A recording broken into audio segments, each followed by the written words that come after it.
अस्सलाम वालेकुम वरहमतुल्लाहि वबरकातुहू। नाज़रीन किराम, रमज़ान मुबारक और करीब हैं और हम रमज़ान के मज़ीद करीब होते जा रहे हैं। इम्तिहान का महीना आ रहा है। ये सिर्फ़ रोज़ा रखने का महीना नहीं है, बल्कि दिल की सफाई का भी महीना है। आज हम एक ऐसे गुनाह पर बात करेंगे जो दिल को जहर आलूद कर देता है और हमारी आँखों को, नींद को हमारी ख़त्म कर देता है, जिसकी वजह से हम अपना गोश्त अपने आप को खिलाते हैं और अपना खून अपने मुंह को पिलाते हैं। वो है हसद और कीना। जी हाँ, यही वो ऐसा मर्ज़ है जिसकी वजह से आसमान पर जो सबसे पहला गुनाह हुआ वो हसद ही था, जिसकी वजह से शैतान के अंदर हसद पैदा हुआ आदम अलैहिस्सलाम से, और उसने उनको वहाँ से निकलवा कर छोड़ दिया। जी हाँ, यही वो मुहलिक मर्ज़ हसद है जो ज़मीन पर सबसे पहले हुआ कि दो भाइयों में आपस में हसद हुआ, जिसकी एक बीवी खूबसूरत थी, दूसरे की बीवी कम खूबसूरत थी। आपस में खूबसूरती के ऊपर हसद पैदा हुआ और उसने इस हसद ने ही अपने दूसरे भाई को कत्ल करने पर मजबूर कर दिया। हसद क्या है? हसद ये है कि किसी के पास कोई नेमत जो है हमें दिखी और वो देखने के बाद दिल में तमन्ना ये पैदा होती है कि ये नेमत उसके पास से छिन जाए, चाहे मेरे पास आए या ना आए। और कीना क्या है? कीना ये है कि दिल में किसी के लिए नफ़रत रख लेना, नफ़रत दिल में पाल लेना, ये कीना है।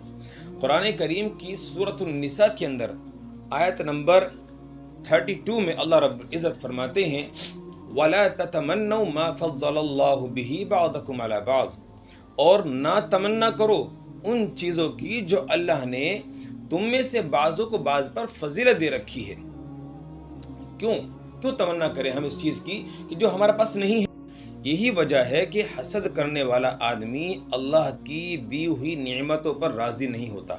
इसका मतलब ये है कि ये आदमी अल्लाह की क़ज़ा पर, अल्लाह की तकदीर पर राज़ी नहीं है। तकदीर क्या है? भाई अल्लाह ने जो मुझे दे दिया मैं उस पर राज़ी रहूँ।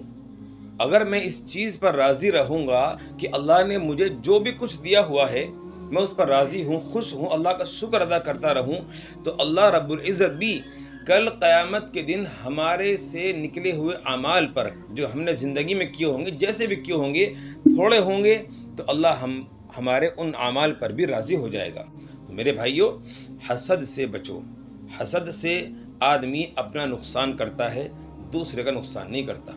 अपनी नींद को दूसरों को दे देता है।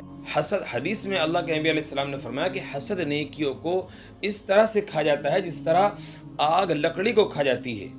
तो इसलिए दिल की सफाई का महीना है।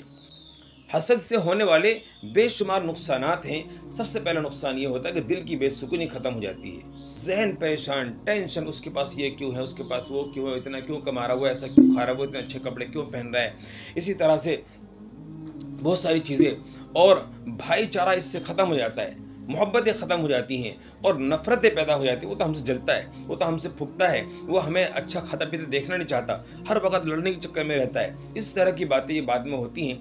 दूसरा, और दुआओं की कबूलियत ख़त्म हो जाती है। जी हाँ, हम इंसान चाहते हैं कि हमारी दुआएं कबूल हों अल्लाह के दरबार में। अब हम चूँकि अल्लाह के नाशुक्री पर दुनिया में तुले हुए हैं और अल्लाह की क़ज़ा पर राज़ी नहीं हैं, तो हमारी दुआएं कहाँ से कबूल होंगी? तो हसद ही की वजह से हमारी दुआएं भी कबूल होना बंद हो जाती हैं, आड़ बन जाती है, रुकावट बन जाती है ये हसद। आखिरत में तो सख्त अज़ाब है ही। आखिरत में इसका बहुत सख्त अज़ाब होगा कि तुमने दुनिया में किसी से हसद किया तो अब ये नेकियां तुम्हारी ख़त्म हो गई। नेकियों को खा गया ना हसद। तो इसीलिए प्रैक्टिकल स्टेप्स हैं दुनिया के अंदर हमारे पास हसद को ख़त्म करने वाले अमली तरीक़े क्या हैं कि हम अल्लाह की तक़सीम पर राज़ी हो जाएं। अल्लाह ने जो हमें दिया है उस पर राज़ी रहें और अल्लाह का शुक्र अदा करने वाले बने। दूसरों के लिए दुआएं करें। जिससे हसद हो रहा है आप आज ही से उसके लिए दुआएं करनी शुरू कर दें। इंशाअल्लाह आपका हसद जाता रहेगा और अल्लाह आपको इसका अजर देंगे। एक तो तमन्ना है, दिल में ख्वाहिश है, जिसको गब्ता कहते हैं कि सामने वाले के पास जो चीज़ है वो मेरे पास भी आ जाए, उसके पास भी बाकी रहे। لیکن یہ حسد کہ اس کے پاس ختم ہو جائے، وہ برباد ہو جائے، وہ راستے پہ آ جائے، یہ نہیں کرنا چاہیے۔ اس لیے اس کے لیے جس سے حسد ہو رہا ہے، اپنے بھائیوں کے لیے، اپنی بہنوں کے لیے، اپنے رشتہ داروں کے لیے، پڑوس کے لیے دعائیں کرو، اور دل کو نرم کرنے کے لیے دعائیں کریں۔ دل کو نرم کرنے کے لیے جو دعائیں ہیں وہ ایک تو اللہ سے مانگنا ہے، دوسرا ہے استغفار، اور تیسرا ہے درود شریف۔ درود شریف کا عمل بنائیں، استغفار خوب پڑھیں کہ یا اللہ میرے دل سے اس مرض کو نکال دے۔ تو یہ ایسا مرض ہے کہ انسان کو پتہ بھی نہیں چلتا کہ میں حسد کر رہا ہوں۔ اس لیے میرے عزیزو، اس بات کو خوب پھیلائیں اور لوگوں تک پہنچائیں۔ انشاءاللہ یہ ہمارا رمضان سے پہلے کا عمل ہے۔ کیا عمل ہے آج ہمارا بھائی؟ آج ہے ہمارا حسد اور کینہ سے بچنے کا، کہ آج انشاءاللہ ہم یہ گناہ کو چھوڑنے کی کوشش کریں گے، اللہ سے دعائیں بھی کریں گے، اور اس کے لیے سامنے والے کے جس سے ہمیں حسد ہو رہا ہے اس کے لیے بھی دعائیں کریں گے۔ اللہ تعالیٰ مجھے آپ کو عمل کرنے کی توفیق عطا فرمائے۔ السلام علیکم ورحمۃ اللہ وبرکاتہ۔